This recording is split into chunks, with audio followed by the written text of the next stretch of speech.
or detention and the basis for detention. So, what is the law and what is the crime that I committed? Show to me now the legal basis for my being here.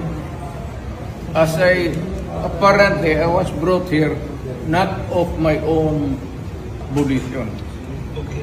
If somebody else says, kung hindi ibang tao, ikaw siguro, because this is your structure. So you have to answer now for the deprivation of liberty.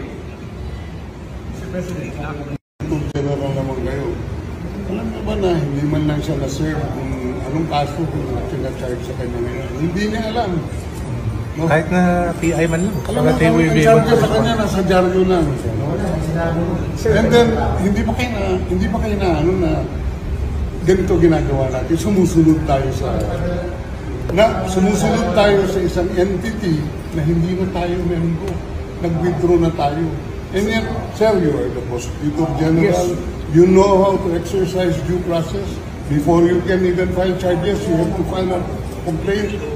We have to file a counter affidavit. Without doing those procedural process, here we are being issued a warrant of arrest, questionable warrant of arrest.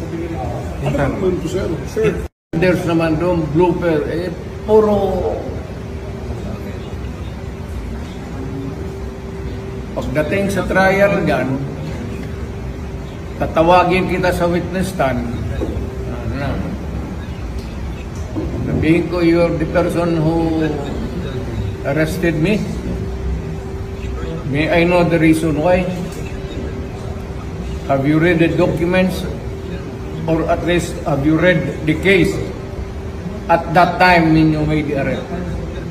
So that you would be guided to what you should know. Yan lang yan. Magkaibigan tayo, galing ako gobyerno.